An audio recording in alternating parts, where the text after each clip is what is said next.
y Paratifi B. La Salmonella Typhi recibe también el nombre de bacilo de Ebert y la patología que produce es la fiebre tifoidea, pero también está producida por una salmonella. Entonces estos son de la Salmonella Typhi, las Paratyphis, Enteriditis, Typhimurium y Cholera Suisse. Estas tres últimas dan los cuadros gastroentéricos. Y la Salmonella Typhi y la Paratyphi los cuadros sépticos. De la Salmonella Typhi tenemos un solo serotipo, de Cholera Suisse también solo uno. De la Enteriditis tenemos 2.200 serotipos diferentes. Eso significa que ustedes pueden estar contaminándose hoy en la mañana con un serotipo, en la tarde con otro, y la suma puede ser, o sea, puede estar saliendo de una para volverse a contagiar con otro serotipo diferente. La vía de contaminación obviamente está dada por la ingestión de alimentos o agua contaminadas con heces. Sería, digamos, la principal vía de transmisión. Pero al ser una bacteria que está diseminada, muchas veces no necesariamente va a ser un agua contaminada o una comida callejera, por ejemplo. Si algunos criadores de gallinas y pollos no tienen... ¿Sí? É para pedir para quem está tirando, é a segunda vez que me tiram da aula, que desliga a minha coisa, por favor, para não fazer isso. Hein? Já você faz lá a segunda vez, doutora, que me tira da classe? Alguém que está brincando com os outros? Doctora, doctora, por favor. Vamos a hacer una cosa. En este momento voy a hacer una pequeñísima pausa. Voy a tomar el el control total del aula para evitar estas cosas, porque realmente a mí me molesta mucho que jueguen con nosotros. Espérenme un minuto, enseguida vamos a arreglar esto, porque ya no se puede. O sea, me molesta a mí también mucho. Mientras yo hago esto, por favor, marquen su asistencia. Acaba de abrirse la asistencia.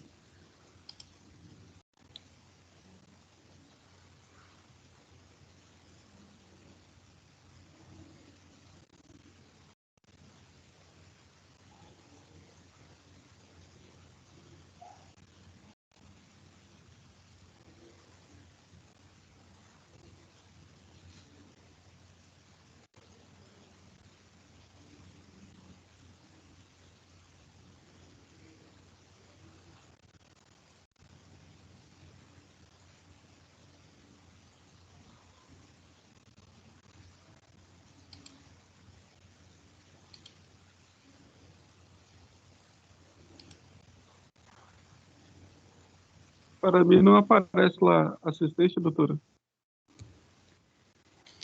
Tiene que aparecer para todos. ¿Sí? Es porque sí que aparece, pero no como para responder, solo como asignatura. A ver, voy a Para ver. mí Para mí está normal. Está aparecendo. Normal. Para mí también está apareciendo. Para mí igual. Para mí también, doctora. Esperen, ahorita vamos a abrir uno. ¿Quién es el que me dijo primero que no aparecía para él? Yo, Thiago Pereira Pacheco. Enseguida vamos a mirar.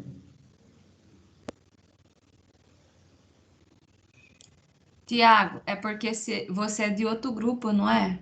Que você resolveu assistir a aula aqui com ela, não é? Então, eu acho que eu sou desse grupo aqui.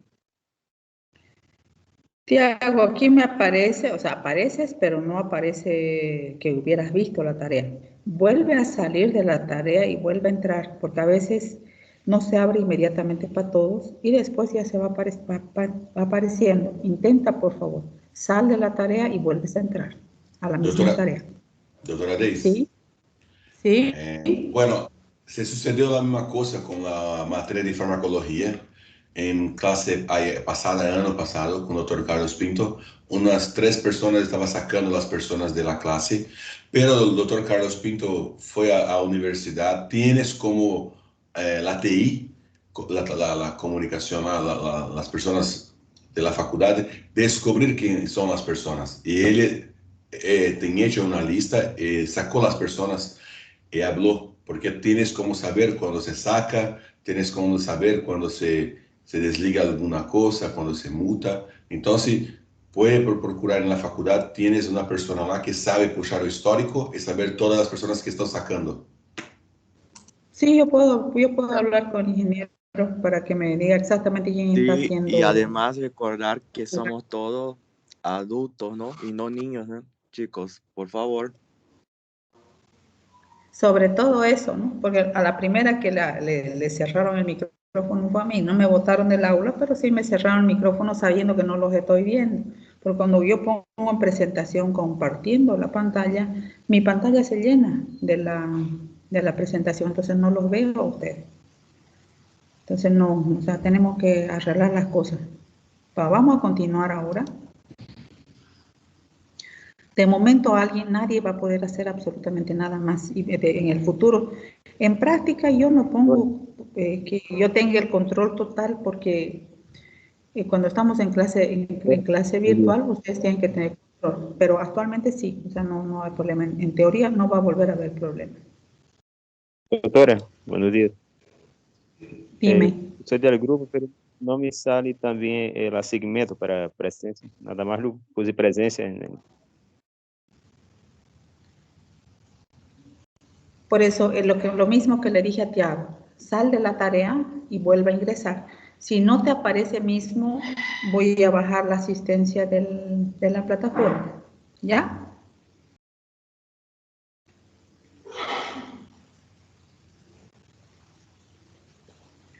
Entonces, les estaba comentando que hay otra forma de adquirir la infección. Cuando los criadores de pollos no tienen el debido cuidado con la alimentación de sus pollos, estos pollos pueden, al alimentarse, ingerir la salmonela. Y la salmonela, especialmente si hablamos de las gallinas ponedoras, puede transmitir o puede mandar la salmonela al huevo. Entonces, por eso es que se prefiere consumir el huevo cocido y no crudo. O sea, las salsas crudas hay mayor probabilidad de contraer la salmonela a través del huevo. De un inocente huevo que está en la heladera de ustedes y que ustedes van a comer sin saber que está contaminado. Doutora, uma consulta, por favor. Dime. Esta salmonela em huevo fica em que parte do huevo? Porque eu já ouvi muita teoria falando que fica em la casca, outros falam que fica dentro. Fica dentro del huevo. Porque al final, el rato que tú consumas ese huevo, no te vas a comer la cáscara, te vas a comer el huevo, ¿no es cierto? Y es el huevo el que te va a contaminar. Sí, mas a teoria hablaba que pelo contato com su mano em la casca de huevo, que sí, que si no lavase daría una contaminación de salmonela. No, también es por la alimentación de los pollos y gallinas. O sea, ellos ingieren la bacteria y la bacteria puede ir a parar a los huevos. Sí, gracias, doctora. Entonces, dependiendo de la... consulta. Doctora? Sí, dime. Sí, dime. Cocinar bien en agua mata la bacteria. ¿Cómo? No te entendí, un pedazo me salió entrecortado. ¿Me puedes repetir, por favor? Sí. 10 minutos en el agua hervido, la bacteria para comer hervida el huevo. Sí, claro que sí. Lo que no se puede comer es en salsa. Por ejemplo, muchas veces al hacer mayonesa casera, por ejemplo, no vas a utilizar huevo cocido, vas a utilizar huevo crudo. En esos casos, esa mayonesa cruda, esa sí te puede contaminar. porque está completamente crudo, ¿no es cierto? Bueno, entonces habíamos hablado de estos antígenos, ¿no es cierto? El somático O, que es el de superficie, el flagelar H y el flagelar B. Estos son los que nos van a permitir detectar serológicamente una infección por salmonela, la presencia de esto. Pero el estudio que se hace para la detección de estos antígenos es realmente útil al 100% en el primer encuentro de ese paciente con la salmonela. En el segundo ya no es tan fidedigno, ya les voy a explicar por qué. La salmonela tiene un antígeno de superficie, de lo que ya hemos hablado, y una capacidad de invasión proporcionada por las endotoxinas y enterotoxinas. La salmonela tiene una protección porque en su paso a través del estómago no es inactivada ni destruida por el jugo gástrico, más bien consigue pasar al estómago y luego pasar a través de la circulación, a través se me dio el nombre, vamos a seguir. La vía de transmisión es oral fecal y para que se produzca una infección necesitamos alrededor de 10.000 bacilos, o sea, de haber ingerido 10.000 bacilos. Entonces se produce la ingestión, se produce la absorción a través de los linfáticos mesentéricos, era lo que quería decir hace rato y se me olvidó.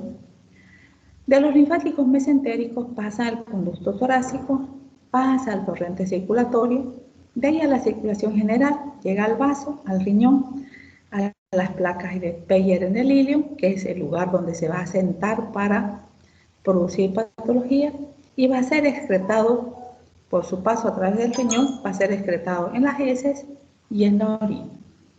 Entonces, si ustedes se ponen a pensar, si ustedes quieren analizar y quieren detectar la presencia de la salmonela, tenemos 3 elementos en los que podemos buscarla. En sangre, porque produce bacteremia.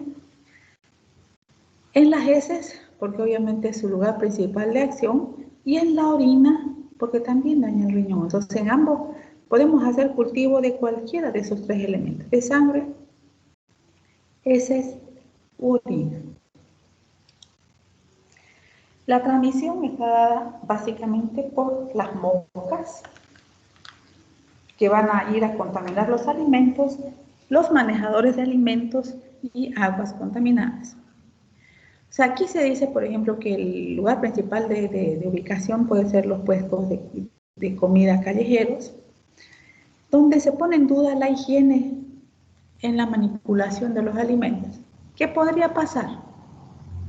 Pero puede ser higiénicamente preparados esos alimentos, pero el entorno que rodea esos puestos callejeros es el que va a producir la contaminación. ¿Por qué? Porque actualmente todavía hay personas que hacen sus necesidades en la vía pública, o sea, heces o orina, las hacen en la vía pública, y obviamente las moscas se sienten atraídas, o sea, pueden estar en esas zonas y luego acercarse a los alimentos, y solamente al posarse en los alimentos van a producir la contaminación de esos alimentos que luego van a ser consumidos por alguien más. Entonces, más que los preparadores de comida de los puestos callejeros, el entorno que rodea. Luego tenemos otro grupo importante de transmisores que son los portadores en vesícula biliar. Una persona que contrae la salmonela es debidamente tratada. O sea, se hace un tratamiento antibiótico, aparentemente la salmonela fue erradicada de ese organismo, pero un porcentaje bastante grande se reserva en la vesícula biliar. La medicación no le llega a la vesícula biliar, entonces la salmonela se protege en la vesícula biliar. Entonces, todo como el contenido biliar de la vesícula forma parte del proceso digestivo de esa persona, Diariamente va a haber eliminación de bilis y con eso va a haber eliminación de la bacteria y ese paciente portador va a estar eliminando la bacteria en las heces mismo que no tenga ninguna sintomatología. Esa es la vía de transmisión a través del portador en vesícula biliar. Ahora esa misma persona, si come una comida demasiado grasa, por ejemplo, no va a salir unos cuantos bacilos, sino va a salir en gran cantidad y se va a reactivar nuevamente otra vez una salmonelosis en ese paciente. Entonces, son los casos de pacientes que tienen salmonela, pasa un tiempo, vuelven a tener salmonela y así sucesivamente. Entonces, son pacientes que ya viven con la bacteria y la bacteria va a estar permanentemente produciéndoles la patología. En esos casos, por ejemplo, el tratamiento definitivo es una colecistectomía. La colecistectomía, ¿para qué? Para sacar la vesícula biliar y el bacilo no tenga dónde alojarse. Ahí se acaban las salmonelas a repetición. Entonces, ya recapitulando, un bacilo gram negativo, no es porulado, es fermentador, móvil, anaerobio facultativo y es agente etiológico de la fiebre entérica producida por la Salmonella typhi y la enteritis producida por Cholera suis enteritis. Ahora una diferencia importante entre la Shigella y la Salmonella. La Shigella no hace bacteriemias. La Shigella actúa sola y exclusivamente a nivel local. La Salmonella sí hace bacteriemias, porque puede hacer infecciones a distancia también. Doutora, uma consulta. A salmonelose, ela não prejudica em nada a vesícula biliar? Nada? No. Solamente su reservorio de la salmonella. Inflamación, nada. No provoca inflamación de la vesícula. Sí, gracias. O sea, no le conviene dañarla porque es el lugar donde ella va a estar protegida, o sea, no va a seguir contaminando posteriormente, pero va a estar protegida dentro de la vesícula biliar. No produce nada en la vesícula. Ya, doctora, gracias. Entonces, este es el ciclo de la salmonelosis. Ingresa por la boca, llega al estómago, se tiene una cubierta que hace que no se produzca su destrucción a nivel de estómago. Se multiplica en el intestino delgado durante 3 a 4 días. El lugar de asentamiento habitual es el ilion e ilion terminal. Por eso es que habíamos hablado en temas anteriores que se podría confundir con cuadros apendiculares, ¿no es cierto? Luego, esas bacterias invaden el tracto intestinal a través de las placas de Peyer. Esa penetración a las placas de Peyer puede ser a veces tan profunda que puede llegar a causar perforación intestinal y complicaciones de tipo peritonitis por contaminación de la cavidad abdominal. Pasa a los folículos linfoides intestinales, luego los ganglios linfáticos mesentéricos. A través de los ganglios linfáticos mesentéricos pasa al conducto torácico y a la circulación general. Se produce la bacteremia, especialmente por la Salmonella typhi.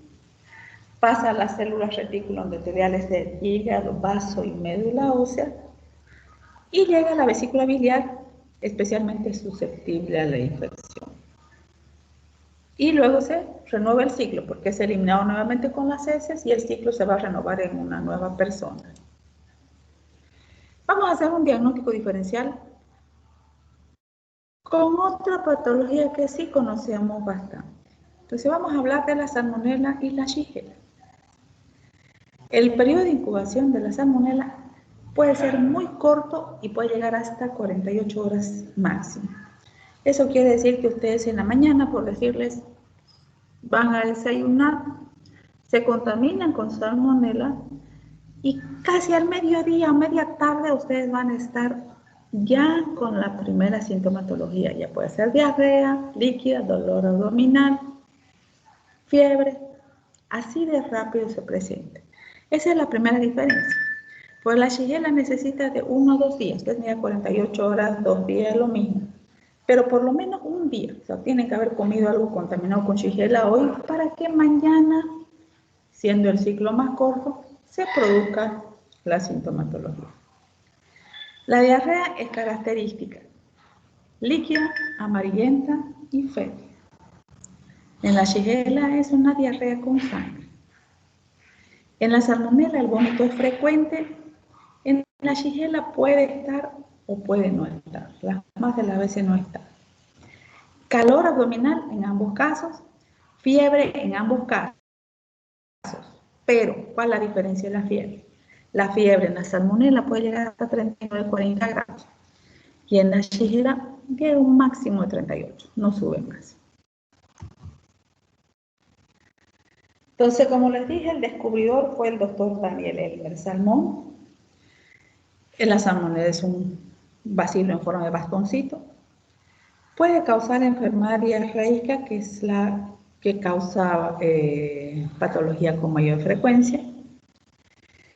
Son microscópicas, pasan de las heces a las personas y viceversa.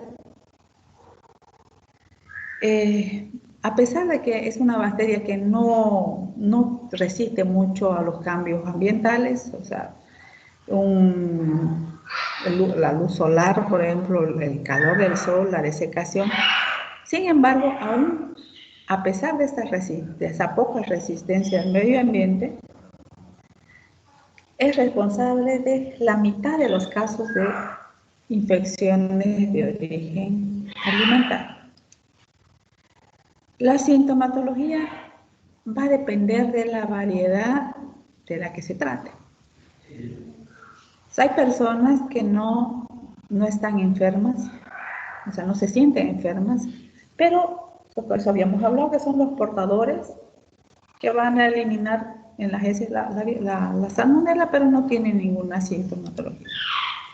Pero hay un síntoma que es característico tanto en las formas entéricas como en las formas sépticas, que es el dolor de cabeza.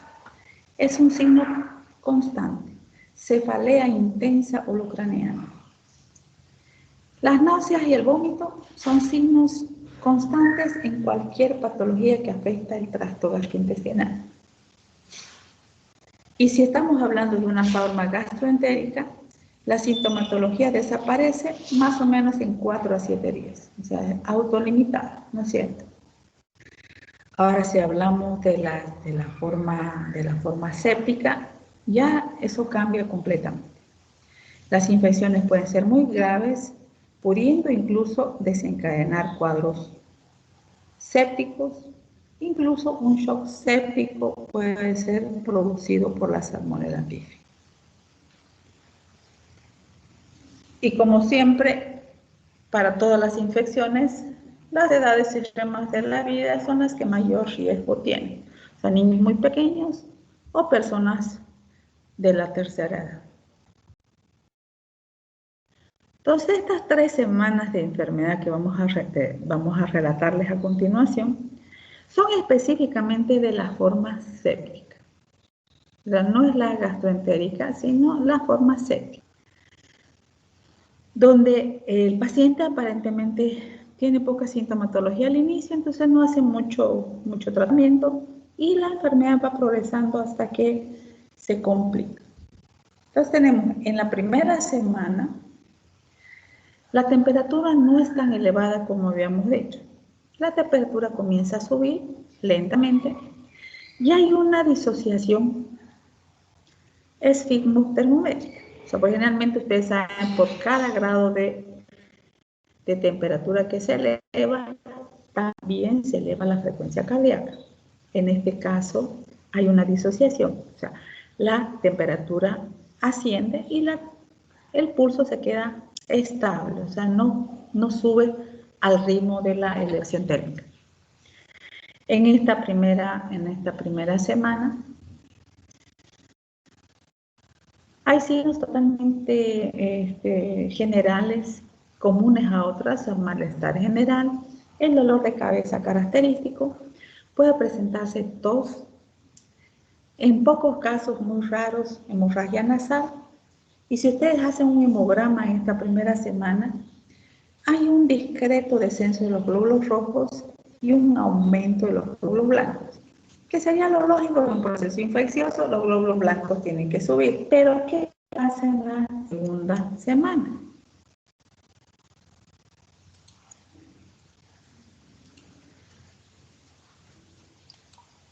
En la segunda semana, el cuadro se hace más intenso. El paciente se encuentra postrado con una fiebre de 39 a 40 grados. Si hablamos de niños pequeños, el delirio es frecuente y las convulsiones también. La respiración agitada, aparición de borborismo, que son ruidos hidroaéreos intensos. Pueden semejar a incluso una ruptura de burbujas dentro de la cavidad abdominal. En esta etapa, el paciente puede estar con diarrea, pero más frecuentemente el paciente tiene estreñimiento. Si ustedes hacen un laboratorio en esta segunda semana, esos glóbulos blancos que ascendieron en la primera semana, en este momento están bajos. O sea, la característica de la salmonelosis o de la fiebre tifoidea, obviamente, es la leucopenia. Pasamos sin tratamiento a la tercera semana. En la tercera semana, si la infección no es tratada, van a aparecer las complicaciones. O sea, la tercera semana es semana de complicaciones. Hemorragias intestinales, perforación intestinal, que puede producir abscesos, que pueden producir encefalitis, colecistitis, endocarditis, osteitis, fallo renal. Sabemos que va a provocar un cuadro séptico y ese cuadro séptico va a deteriorar todos los órganos del paciente y la vida del paciente. Entonces, con toda la diagnóstico que nos haya dado el paciente, tenemos un diagnóstico presuntivo, ¿no es cierto? Una salmonelosis por todo lo que refiere el paciente. Entonces, lo siguiente es confirmar el diagnóstico. Podemos hacer una tinción de Gram, una bacteria Gram negativa, nos ayuda bastante. Y luego podemos hacer un cultivo. El medio agar es el más adecuado, el más específico es el agar más concave. Pero si no se tiene el agar más concave, puede usar el agar bismuto, el agar sulfito, el desoxicolato, el agar sangre también. Entonces, ¿qué elementos vamos a utilizar para hacer el cultivo? Como veíamos al principio, afecta a nivel circulatorio, a nivel renal y a nivel intestinal. Entonces, podemos hacer el cultivo tanto de heces, de orina o también de sangre.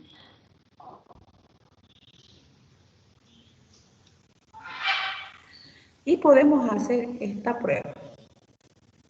La prueba de Vidal, que es la que va a ir a pesquisar el somático O, los flagelares H y B. Ahora, ¿por qué les decía al principio que es una prueba fidedigna en el primer encuentro de nuestro paciente con la salmonela, pero no tan claro para las siguientes, si es que fueran muy seguidas? El somático O podemos detectarlo entre los 6 y 8 días de iniciada la enfermedad. El suero va a mantenerse positivo por 3 hasta 6 meses. El nivel de títulos, 2 cruces. El flagelar H recién se presenta positivo entre los 8 y 12 días de enfermedad. Y la duración en suero es de más de 12 meses. Nivel de títulos, 3 cruces. El antígeno B, ese aparece tardíamente 21 a 28 días después de haberse producido la enfermedad y va a permanecer en suero de forma indefinida. Entonces, por eso que le dije, el primer encuentro con seguridad nos va a dar la certeza de una salmonelosis. Pero en un segundo encuentro, si es antes de los 6 meses, puede ser todavía secuelas de la primera infección.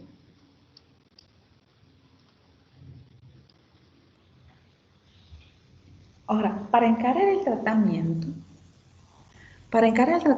tenemos que ser cuidadosos.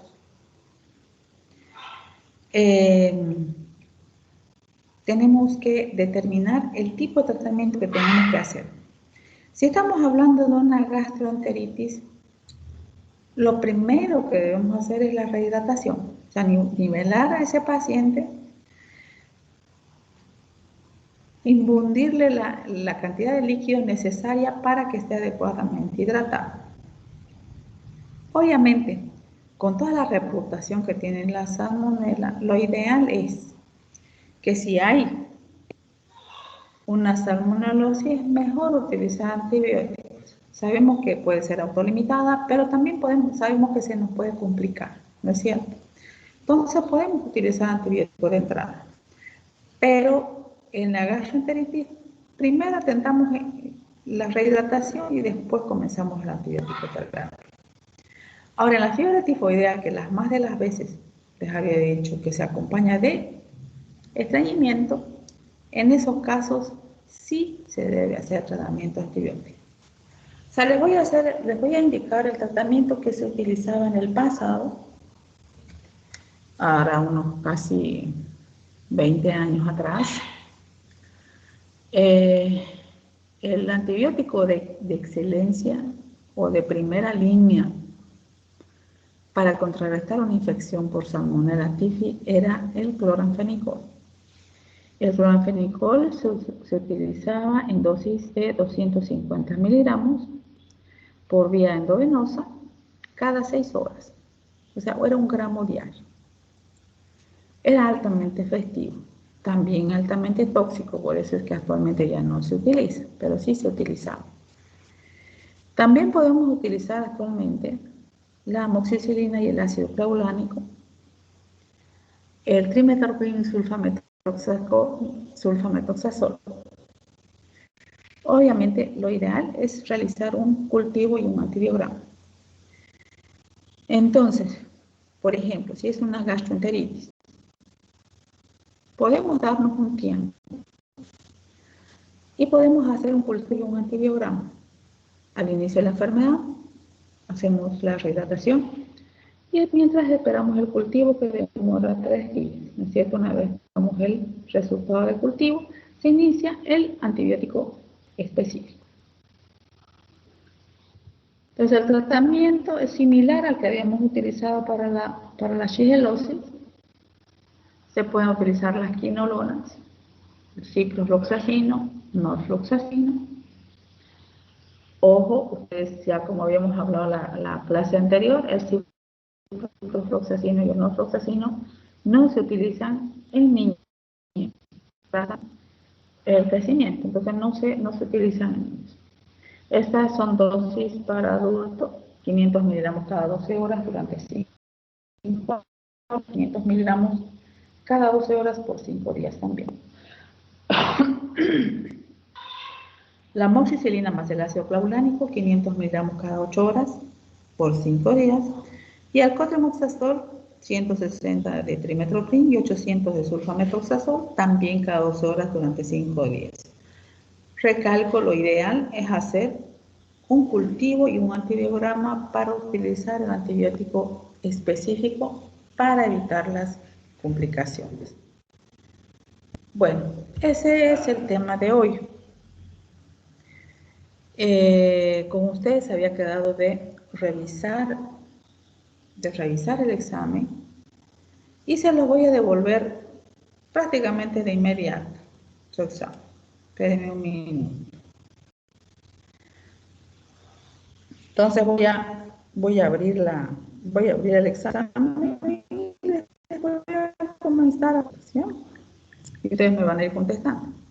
Dime, María Isabel, que te veo con la mano levantada. Doctora, una pregunta, o sea, no es sobre el tema, sino que es una duda. Hola, es una duda. Estoy positivo con COVID, Ya dime. pero recién ayer presenté fiebre, o sea, fue mi primer día de síntoma y tuve fiebre todo el día y toda la noche y ahorita sigo con fiebre. En la madrugada dio como 38.5 y, o sea, no he ido al médico, simplemente he hecho el examen porque toda mi familia dio positivo, entonces yo fui y hice la prueba. Pero ahora respiro un poco y me duele el pulmón derecho. Y ya, o sea, ¿usted cree que es un síntoma ya que tengo que buscar al médico o puedo esperar ver si empeora o si mejora? No, busca al médico ya. ¿Estás tomando ya alguna medicación ahora? No.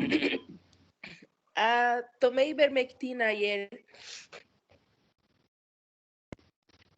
Ya, además de la ivermectina, ¿solamente estás tomando ivermectina? ¿Qué más estás tomando?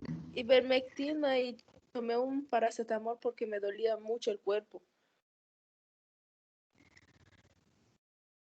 Vas a cambiar el paracetamol por ibuprofeno de 600 miligramos, vas a tomar cada 8 horas. Ya. Vas a tomar además aspirineta, diaria también. Aspirineta. Y comienza a tomar acitromicina de 500, toma una diaria por 5 días. Acitromicina de 500. O sea, comienza a tomar eso, pero procura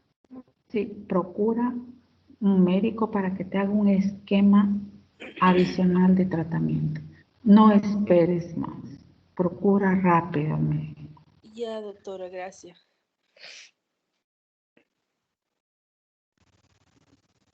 Manuel, también te veo tu mano alzada. Doctora, yo quería preguntar sobre la parte del tratamiento.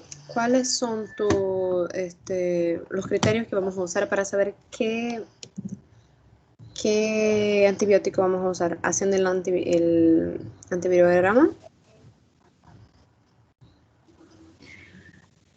O sea, lo ideal para hacer el tratamiento de una salmonellosis es el cultivo y antivirograma. O sea, si es una forma de gastroenteritis, por ejemplo, como puede ser limitada, puedes sacar un error y hacer un cultivo y esperar mientras está hidratando a tu paciente para mantenerlo. Puedes hacer un cultivo de orina o de sangre, suponiendo que el paciente y también hacer un cultivo. O sea, tienes un poquito de tiempo entre la primera semana y el paciente te ponga grave. Entonces ya teniendo el antibiograma, hace el tratamiento específico para el cáncer. Ay, doctora, y además, ¿quiere saber si le podría traer un caso clínico rapidito? ¿Cómo? Quisiera saber si le podía comentar de un caso que... No te entendí lo último. Sí, quisiera saber si le podría comentar sobre un caso, si es que tenemos tiempo, un caso clínico que fue creído en el diagnóstico que un compañero mío tenía gastroenteritis por salmonelosis. Ajá. Tengo acá sus exámenes, en el cual en su hemograma lo único que estaba alterado eran sus leucocitos. Estaban en 10.600. ¿Estaban altos? No tan altos, la verdad. Ya. Y su PCR estaba en 0.25. La sintomatología que tenía. Y el parasitológico que hizo dio negativo. Dijo que no sintió fiebre, simplemente sentía un dolor gástrico muy fuerte y diarrea, mucha diarrea. ¿Cómo era la diarrea? Lo tendría que preguntar. Pero sí me acuerdo que cada rato decía que iba al baño, que no podía ni siquiera salir porque cada rato le daba ganas de ir al baño. Porque hay que determinar las características de la diarrea, también te van a guiar al diagnóstico. En este caso es amarilla, fétida, líquida, ¿no es cierto? Esas serían sus características. Ahora, en la salmonela la diarrea no es tan frecuente como en la shigella, o sea, podría ser otra patología que tenga. O sea, tenemos que ver cómo están las heces para hacer el diagnóstico. Ya, doctora, le pregunto y le digo. Ok. ¿Alguien más tiene alguna pregunta?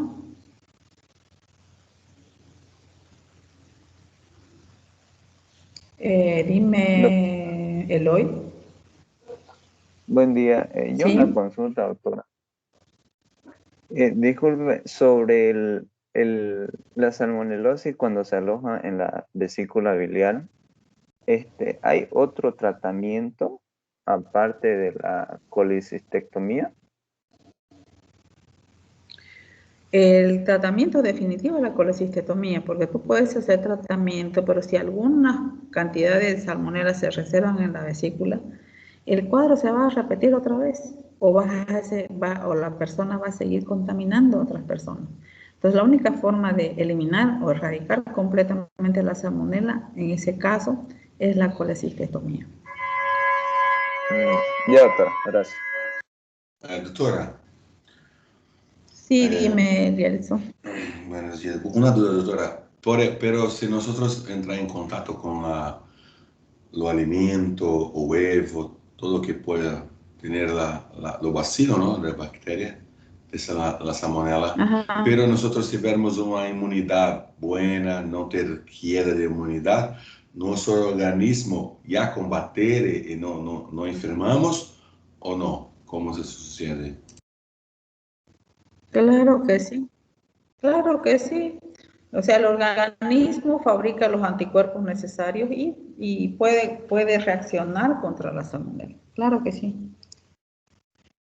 O sea, o dar un cuadro mucho más leve, dar el cuadro, pero mucho más leve. Ah, perfecto, doctora. Gracias, doctora.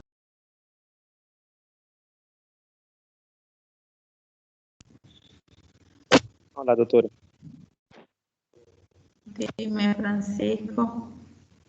Entonces, la salmonelose es una bacteria que está, más que todo, ustedes dicen, en los alimentos, en el agua, huevo, en el interior por dentro. Essa bactéria era originária de quê? Sua origem? Viene de quê?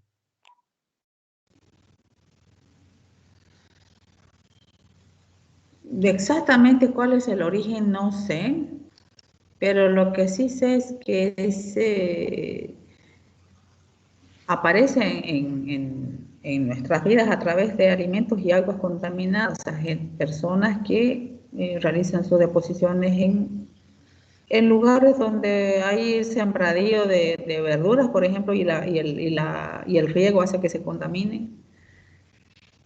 Então, se esse contaminado já vem de outra fonte contaminada, supostamente. Se algo contamina algo, vem de outra fonte que já está contaminada, não? Supostamente. Claro que sí.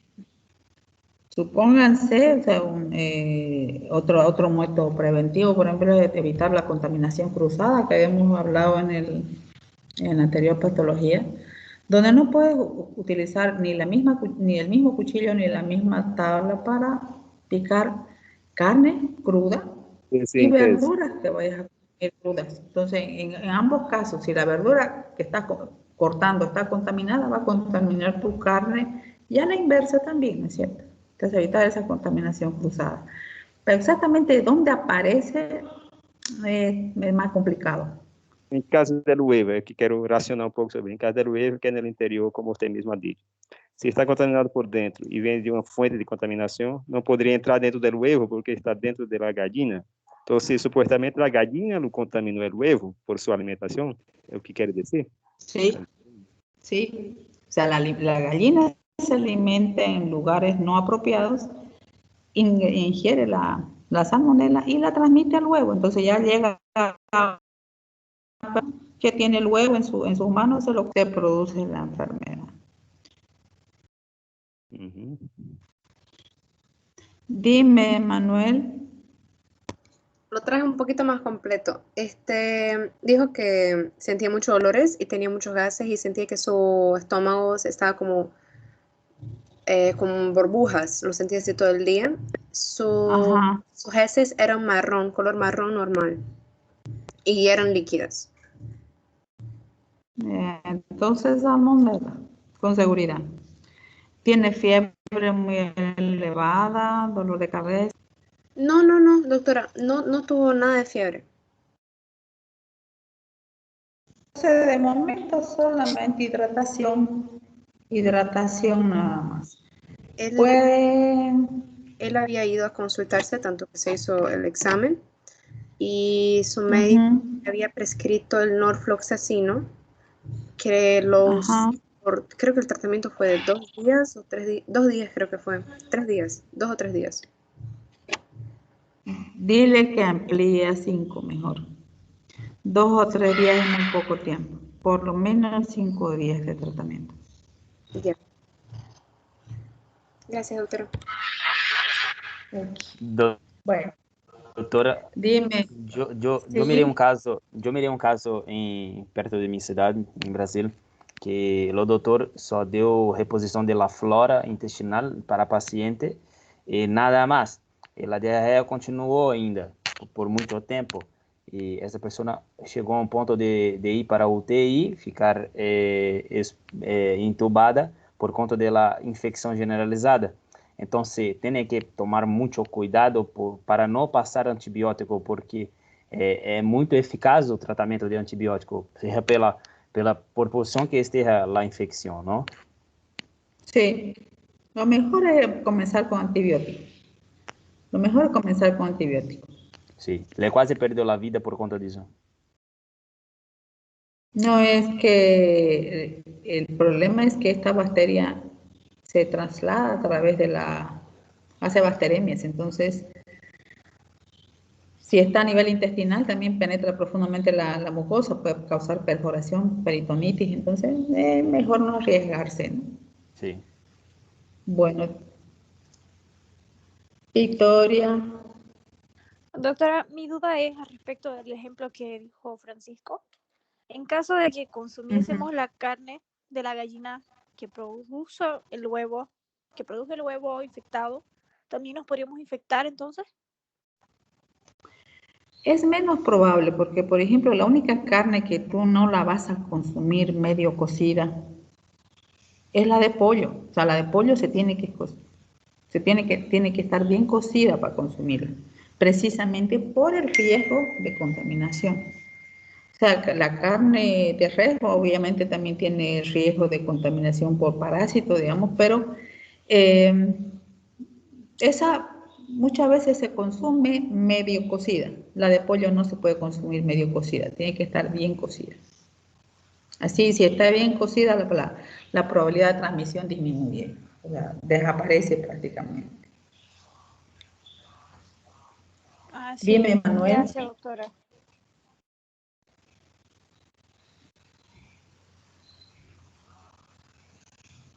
Marisabel, Emanuel.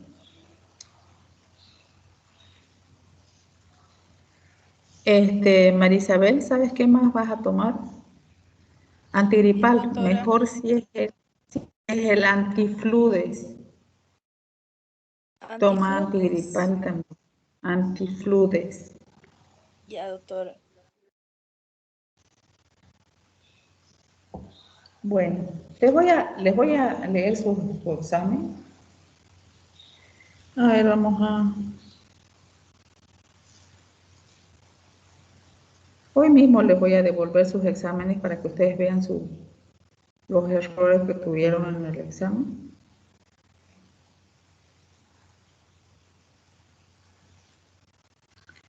Entonces, les voy a hacer bien haciendo las preguntas y espero que ustedes me vayan contestando. La primera pregunta, clamidia, un concepto, es falso. Es una infección silenciosa. En el varón produce uretritis. El recién nacido se infecta durante el parto vaginal. La sintomatología más importante es el prurito. ¿Cuál es el falso? El prurito, doctora. Sí, está bien. Introducción a las enfermedades infecciosas. Un concepto es falso. Las enfermedades gastrointestinales se contagian por aguas contaminadas. Las respiratorias se contagian por fomites y las eruptivas se contagian por vectores. ¿Cuál es la falsa? Las respiratorias y los fomites. Las eruptivas por vectores.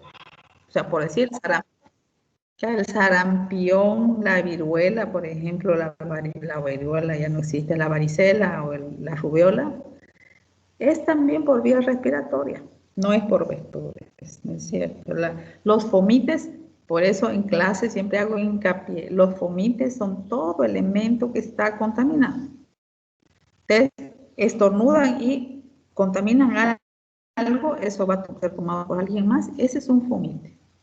Todas las respiratorias, sí, o sea, estamos viendo ahora gripe, COVID, todo se puede contaminar a través de fomites también.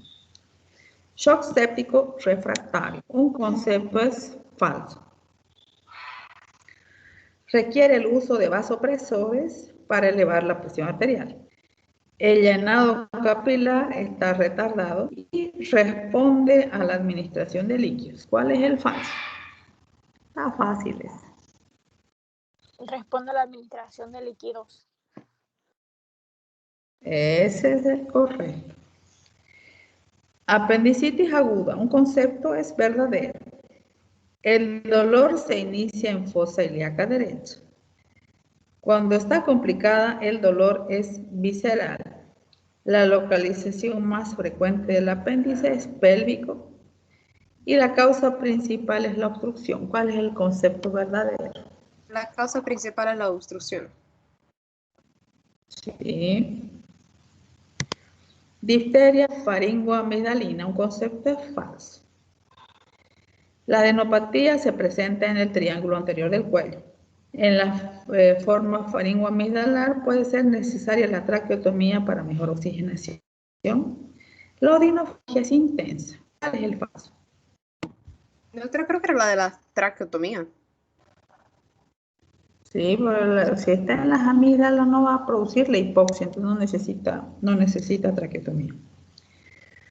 Coronavirus, COVID-19, un concepto es verdadero. En la fase inflamatoria se pueden producir la tormenta de citoquinas. La linfopenia es un indicador de probable cuadro grave del paciente. La insuficiencia respiratoria se presenta por la trombosis pulmonar. Todo es falso, todo es verdadero. ¿Cuál es la respuesta? Todo es verdadero. Sí, doctora, porque la parte de la insuficiencia pulmonar se pudiera así, ¿no? O sea, hay otras razones, pero la trombosis es una de ellas, ¿no? Ajá. La linfopenia es indicador y la tormenta de citoquinas se presenta en la fase inflamatoria. Bueno, shock séptico, un concepto es verdadero. Se produce por una respuesta exagerada del organismo. Se produce vasoconstricción periférica. La creatinina está normal. ¿Cuál es el verdadero? La primera, la de la exagerada. Sí, está correcto. A lo siguiente les voy a leer el caso clínico, no les voy a dar las opciones. Ustedes me van a responder como crean conveniente.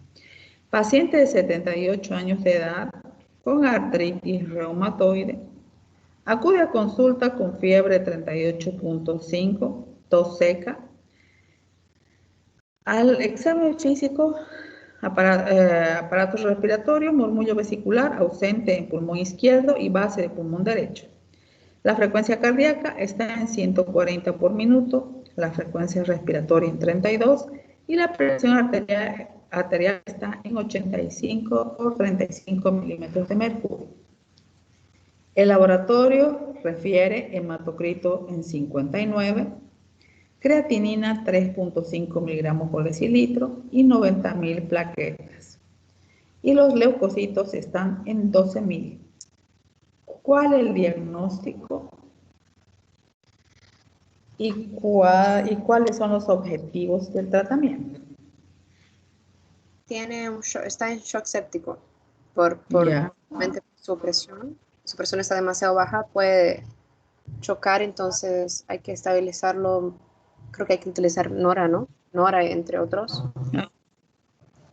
Y, Sí. Después. Y, o sea, cuando esté estabilizado, ya suponiendo que ya debe estar tomando antibióticos, esos antibióticos tienen que hacer, hay que disminuir la leucocitosis.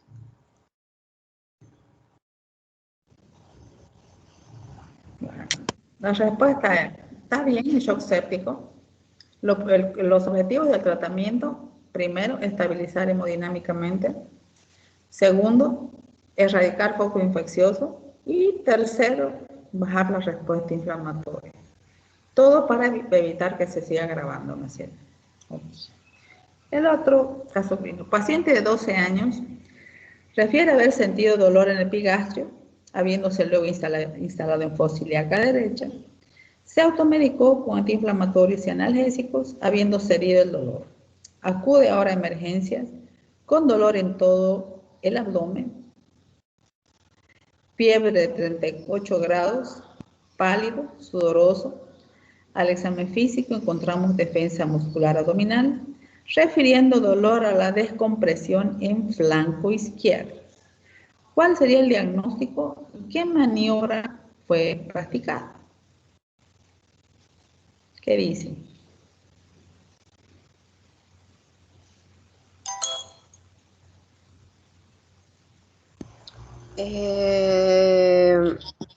Yo coloqué que fueran apendicitis y una peritonitis. Ya, ¿y qué maniobra piensas? Geneado de Musi. Sí. Porque la guineo de Musi se hace lo mismo, compresión y descompresión, pero no solamente en fosa ilíaca derecha, sino en cualquier parte del abdomen. Correcto. Llega a emergencia un niño con dificultad respiratoria, con secreción mucopurulenta. La placa se extiende en las fosas nasales y hasta produce una costra en la parte superior del labio. Tiene fiebre alta, además tiene un antecedente de falta de inmunización. ¿En qué podríamos pensar? ¿Qué variedad es y cuál es el tratamiento que se debe realizar? Esa es difteria de tipo nasal, que empieza en fosa nasal, asciende, y se da la antitoxina y penicilina cristalina. Perfecto. Eso mismo es. ¿Estaba difícil el examen? No, ¿Qué dice? yo no lo encontré tan difícil. Bueno. Bueno, la clase, la semana pasada yo suspendí la clase presencial porque había tenido contacto con un paciente positivo, no quería ponerlo en riesgo hasta no hacerme la prueba. Entonces a la prueba me la hice, gracias a Dios, negativo. Así que la clase práctica la vamos a tener nomás presencial los días, el día jueves y el día viernes. No sé a quiénes les toca presentar, si hay alguno de ustedes que esté fuera del país que le toque presentar, me avisan para que así podamos conectar la plataforma para que ustedes puedan presentar el trabajo junto con sus compañeros que estén acá. Entonces me avisan eso. El viernes no habrá clase. Claro, viernes no, solamente jueves. Viernes recién nos vemos el 9. El 9 creo. Con lo del jueves sí, vamos a tener. El día 9 sería nuestra próxima clase. El día 12 es Viernes Santo, entonces el día 9 recién sería nuestra próxima clase. Entonces los del jueves me avisan, o sea, los del grupo E, quienes van a presentar. Si hay algún alumno que no está en el país, avísenme y vamos a hacer la conexión con la plataforma en clase. ¿Ok? Bueno, para la próxima semana, para la clase teórica, vamos a avanzar lo que es cólera. Con esa vamos a terminar las enfermedades del tracto gastrointestinal. Ahora tenemos tiempo todavía. Tal vez podemos hacer cólera más hoy día. Espérenme un ratito, vamos a ver si nos da el tiempo.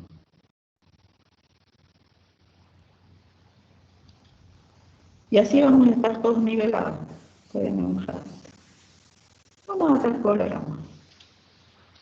Y van a ver ustedes la diferencia básica que hay entre esta patología, la salmonella y la Shigella. En esta patología vamos a ver que el paciente puede estar sano, tempranísimo, comienza con sintomatología a media mañana y al final de la tarde el paciente puede estar bueno. Así de rápido avanza esta enfermedad. O sea, deshidrata rápidamente, o sea, se pierde casi 1 litro de agua por hora por la diarrea. Por eso es que la deshidratación es tan brusca y tan rápida. Doctora, entonces, esta es una enfermedad propia. Sí, dime. Se está cortando un poco, no sé si será mi internet, pero es que está bien cortada su voz. Para mí también. Un rato, es que mi teléfono le voy a quitar el wifi, así que no me va a estar perjudicando. Ya, vamos. ¿Mejora o sigue igual? Está mejor, doctora. ¿Mejora o sigue? Entonces,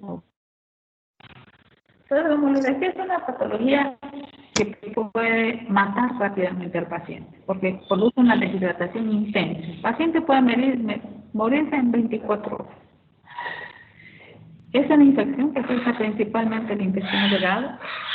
Está producido por una bacteria que es el Vibrio cholerae, y a través de una toxina, este Vibrio produce una mayor liberación de iones de cloruro y agua. Entonces, la diarrea es característica, es una diarrea acuosa. Se dice que tiene mucho parecido con el agua de arroz. O sea, digamos, si antes de cocinar ustedes lavan el arroz, el agua que queda después de lavar el arroz, esa es la característica que tiene la diarrea producida por el cólera.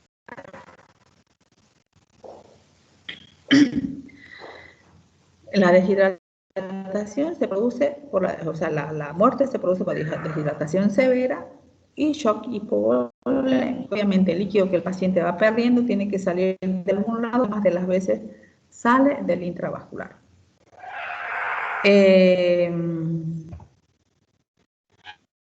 Esta es una patología que no les digo que no es frecuente. O sea, si bien los últimos datos conocidos en América son del año 2010, es un tipo de patología que tiene carácter epidémico. Generalmente cuando se presenta un caso, se presenta mucho más rápidamente y se asocia especialmente con catástrofes. Pueden ser inundaciones, pueden ser terremotos, cualquier otro tipo de catástrofe que va a alterar la normal distribución de líquidos o de aguas tratadas a la población. La última indicación que tenemos, o sea, los últimos datos de una epidemia que se produce en América es el año 2010. En Haití, luego del terremoto de Haití, se produce esa nueva epidemia. Esta era una patología que no tenía prevalencia en América hasta la década del 90. Su más alta incidencia era en la India, Asia, África y el Mediterráneo, donde produjo grandes epidemias. En la década del 90 llega a América y se produce la primera epidemia inicialmente en el Perú y luego se disemina por toda América.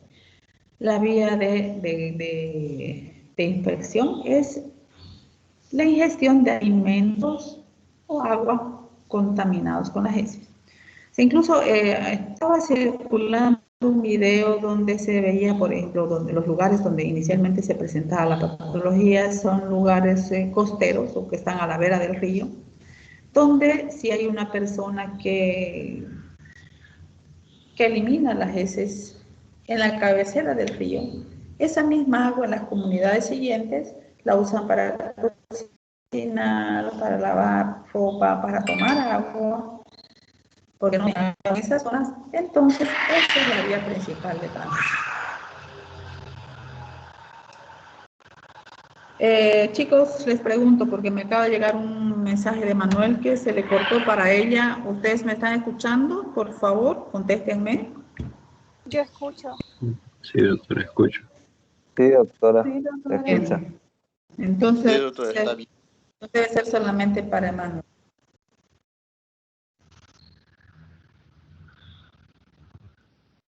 Entonces, como les dije, el agente etiológico es el Vibrio cholerae, que es una bacteria en forma de vara.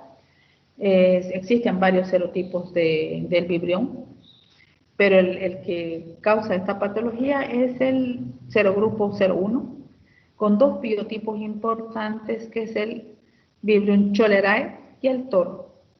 Y la enterotoxina, que provoca la excreción exagerada de sodio y agua hacia la luz intestinal, sin invadir la mucosa. O sea, aquí tampoco la bacteria daña la mucosa. La exotoxina solamente produce la liberación exagerada de agua. Por eso es la cantidad exagerada de agua que aparece en las heces. El reservorio principal es el ser humano. El vibrión se prolifera en el intestino delgado y tiene su acción a nivel de colon. Entonces es una patología que se puede considerar endémica en 80 países. Hubo epidemias en varias regiones, África, Sudamérica y el sudeste asiático. Se estima que en África unas 79 millones de personas estén en riesgo de infecciones por cólera. Causa aproximadamente 120.000 muertes al año. El vibrión responsable por la séptima pandemia, ahora en progreso, es conocida como Vibrio cholerae 1 o biotipo E1, el toro. Vamos a hacer un recuento de la historia, un poco de esta bacteria. La primera pandemia comenzó en el año 61 en Indonesia. La enfermedad se propagó rápidamente a otros países del Asia del Este, Bangladesh en el 63, a la India el 64 y a la entonces Unión Soviética, Irán e Irak en el 65 y el 66 respectivamente. O sea, a partir del 61 se extendió también a Europa Oriental, África, la península ibérica, Italia, Japón y América. En América, en la década del 1990, azotó a los países latinoamericanos. Como les dije, comenzó con una epidemia en Perú y se propagó rápidamente a todos los vecinos del Perú. En Colombia se hace a través de las poblaciones ubicadas en las zonas costeras del Pacífico y en las riberas de los ríos Magdalena y Cauca. Ay Dios, no sé qué hice ahorita. Ya.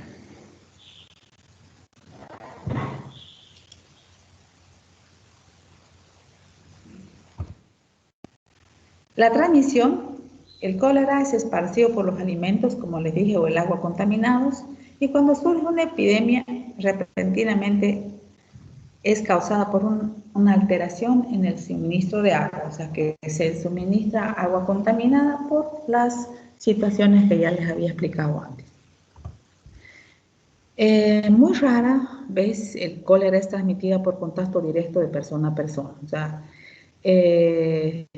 no es imposible, pero sí es muy raro. Generalmente un paciente con cólera no va a transmitir directamente a otro. Es una enfermedad que es muy letal para los niños especialmente, porque se deshidratan rápidamente. Y si entre los lactantes, por ejemplo, es muy rara, porque habitualmente los lactantes se alimentan exclusivamente de leche materna. En esos casos la probabilidad de contaminación se reduce muchísimo, a no ser que haya una mala higiene de la madre en relación a la mama y que pueda ocasionar la contaminación del lactante. Esta es la vía de transmisión especial, adicionalmente al agua contaminada, son los mariscos. O sea, los mariscos están en la misma zona donde se queda protegido este vibrión. O sea, no es un tipo de bacteria que esté en agua detenida, agua sucia. No, es una bacteria de agua limpia. Y tiene predilección, o sea, generalmente su hábitat es el agua de mar, agua salada. Y puede sobrevivir por mucho tiempo en agua limpia. Y también tenemos otro grupo que es el responsable de la transmisión a distancia, o sea, porque teníamos epidemias en Asia, la India y de golpe está en América. No se viene el vibrión nadando desde allá, sino es traído por alguien más. O sea, tenemos los portadores sanos de esta bacteria. Y esos son los encargados de llevar la enfermedad de un lado a otro. Entonces son pacientes asintomáticos, pero están eliminando el vibrión en las heces y contaminando. Entonces, esas son las causas de que las epidemias se extiendan. El periodo de contaminación va de 4 horas a 5 días. O sea, puede ser muy rápido o puede demorar un poquito más. Tenemos un promedio de entre 2 a 3 días entre el momento que se ingiere el agua o alimento contaminado. El paciente es transmisible hasta 15 días después de la infección. O sea, teóricamente un paciente que está teniendo todo el cuadro diarreico está siendo transmisor en ese momento. Entonces pasan 15 días y deja de ser transmisor, salvo que se quede como portador crónico durante meses o años. La susceptibilidad mayor en ancianos y niños. En ancianos, ¿por qué? Generalmente los ancianos muchas veces tienen menos sed, toman menos líquido y por coincidencia, o sea, al tomar menos líquido se deshidratan más rápido. Y en los niños lo mismo. O sea, la deshidratación es tan rápida que son exactamente los grupos de mayor riesgo. También tenemos el nivel socioeconómico bajo. O sea, tenemos zonas donde hay a veces barrios enteros que solamente tienen un lugar de distribución de agua, o sea, no tiene cada uno agua en su casa. Entonces, ahí también se puede producir la contaminación. Entonces, ¿qué debemos hacer en zona endémica si nos llega un caso sospechoso? O sea, tenemos un paciente con diarrea, una enfermedad diarreica aguda. Mientras no se demuestre lo contrario, hay que tratar al paciente como si fuera cólera. Caso probable, cuando ya, además de tener diarrea, tiene las características parecidas a la patología. O sea, deshidratación progresiva, presenta vómitos, calambres. Entonces es susceptible de ser que sea esa enfermedad. Caso confirmado cuando hacemos un extendido de las heces de ese paciente y encontramos al vibrión cholerae. Obviamente en menores o mayores de 5 años, sin confirmación por laboratorio, se debe tratar como paciente con cólera para evitar las complicaciones que va a traer esta patología. El cólera da inmunidad, pero esa inmunidad no es duradera. O sea, por eso es que incluso se fabricó una vacuna por las grandes pandemias que produjo desde el año 60, se produjo una vacuna, pero la vacuna no ha sido efectiva porque se coloca la vacuna a los 3 meses, pasa la protección y el paciente está nuevamente expuesto. Entonces no es aconsejable. La letalidad va a depender de la celeridad con que uno comience a dar el tratamiento necesario. O sea, si se comienza de forma oportuna, la tasa de mortalidad es menor al 1%. La sintomatología, la mayor parte de las personas infectadas Con el Vibrión no se enferma.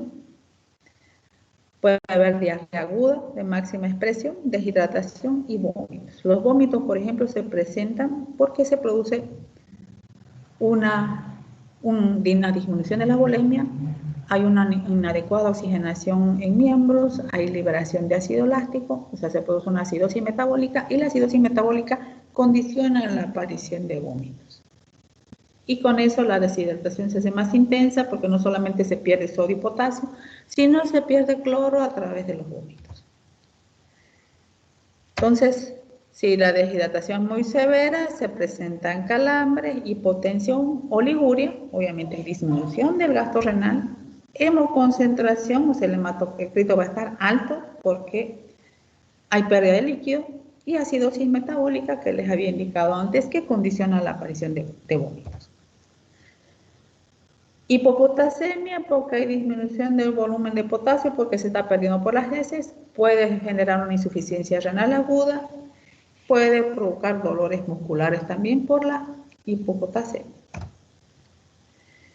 Entonces, ¿qué pasa cuando comienza una epidemia?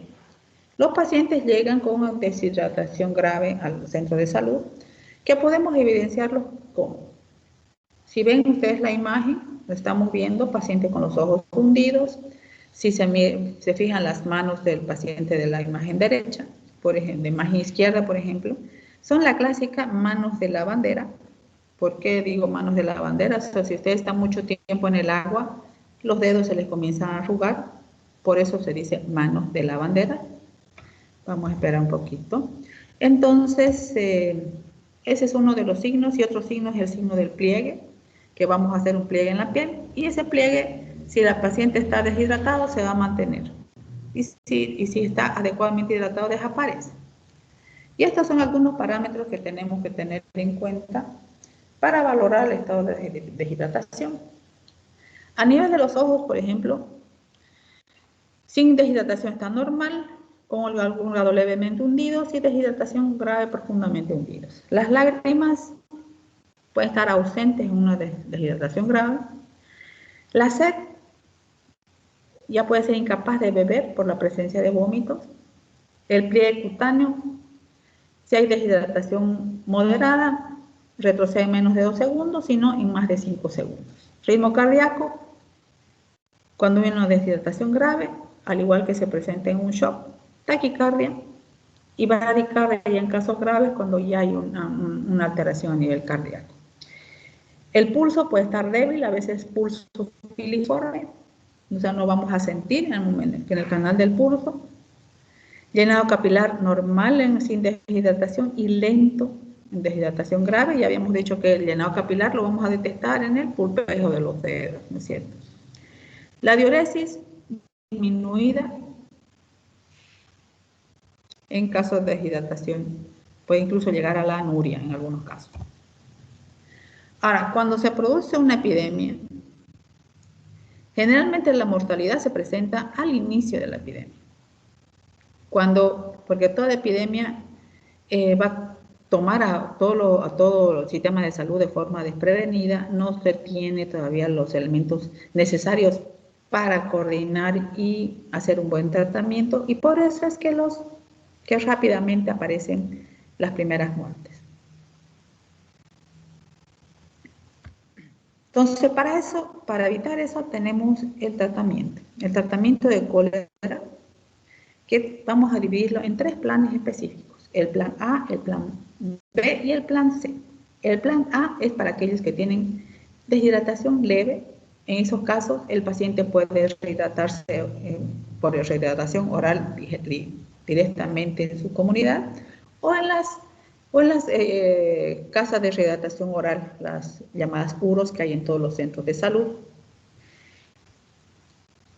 Ahora, si el paciente tiene una deshidratación moderada, la hidratación va a ser en el centro de salud con la hidratación oral vigilada, o sea, mantener al paciente vigilado mientras se hidrata para evitarle complicaciones. En ese caso, por ejemplo, el paciente todavía permite la hidratación por vía oral porque no hay presencia de vómitos.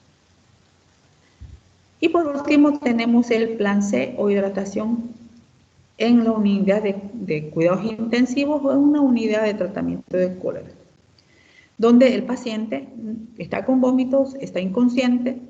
Entonces, la única vía de hidratación es la vía parenteral. En este caso, vamos a procurar tener un acceso venoso rápido y seguro.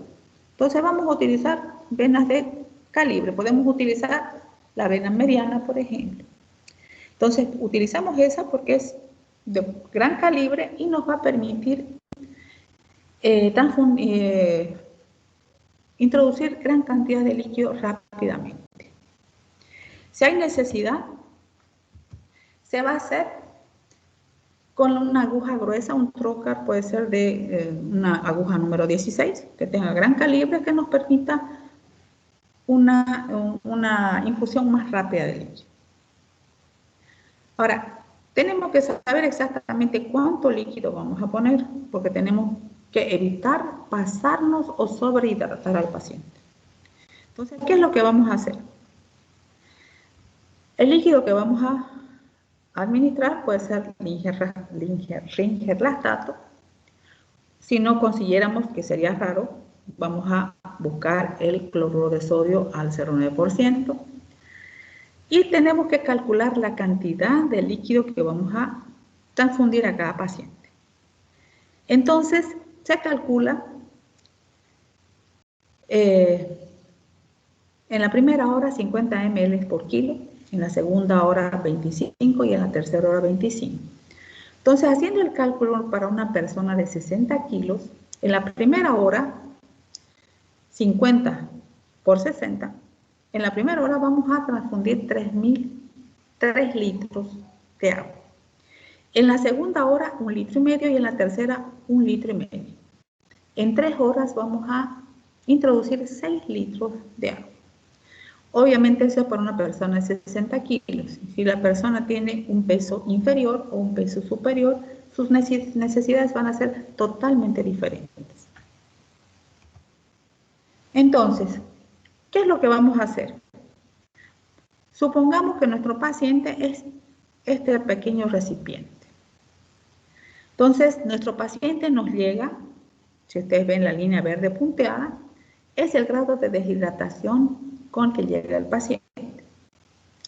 La hidratación adecuada está en la línea punteada azul. Entonces, con esta hidratación intensa que acabamos de comenzar, con la administración de esos 6 litros para ese paciente de 60 kilos, lo que pensamos lograr es la línea verde, la línea roja continua. Eso es lo que vamos a conseguir con la hidratación intensa. Obviamente, mientras estamos hidratando, el paciente sigue teniendo diarrea. Entonces, ¿qué hemos conseguido en las 3 horas? Mejorar el estado de hidratación. Se mejora la acidosis porque el paciente deja de vomitar. Y mejora la diuresis, porque hay algo aquí que no puedo mirar bien, pero no lo puedo levantar tampoco. Esperen, voy a sacar de aquí. Ya. Entonces, ¿qué pasa? Cuando nosotros terminamos las 3 horas de tratamiento, generalmente la acidosis metabólica puede desaparecer entre 1 hora a 2 horas de haber iniciado la administración de líquido por la hidratación intensa, ¿no es cierto? Entonces, cuando el paciente deja de vomitar, es el momento de comenzar el tratamiento antibiótico. ¿Qué complicaciones nos pueden presentar?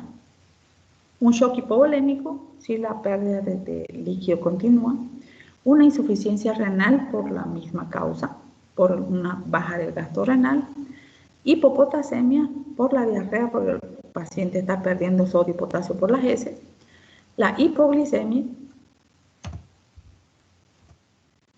convulsiones, neumonía aspirativa, y si nosotros sobrehidratamos podemos tener un paciente con edema agudo de pulmón. Entonces, luego que estabilizamos a nuestro paciente, ya hemos pasado las 3 horas de rehidratación oral, pasamos a la segunda fase de tenemos que sentar a nuestro paciente. Se inicia paciente en la segunda hora ya dejó de vomitar, entonces puede comenzar a tomar el antibiótico y puede comenzar a beber, mismo que siga con su hidratación parenteral intensa, ¿no es cierto? Se sienta al paciente, se inicia la antibiótico-terapia y se inicia la hidratación oral vigilada. ¿Vigilada por qué? Porque tenemos que estar pendientes del paciente, de que el paciente esté bebiendo la jarra de 1 litro de agua que se le va a dar cada hora. Doutora, perdão. Tenemos ahí el control una vez que el paciente... Sí, dime. Minha aula começa agora em 3 minutos. Doutora, yo igual quería pedir permiso para salir porque tenemos clase ahora a las 9:35. Bueno, entonces vamos a hacer una cosa. Quedamos hasta aquí. Vamos a hacer un repaso rápido la próxima semana. Hacemos un repaso rápido la próxima semana. Terminamos el tema y hacemos el tema que nos corresponde para la semana. ¿Están de acuerdo? Sí, doctora, gracias. Ya, doutora. Entonces, por si alguno no hubiera podido marcar, de todas maneras, voy a bajar la asistencia. Ay, acabo de... No se olvide de tener la grabación, por favor. Eso. Sí, no te preocupes. Entonces vamos a terminar la próxima semana. Pues ya no nos queda mucho. Vamos a hacer un repaso general de todo. Y después hacemos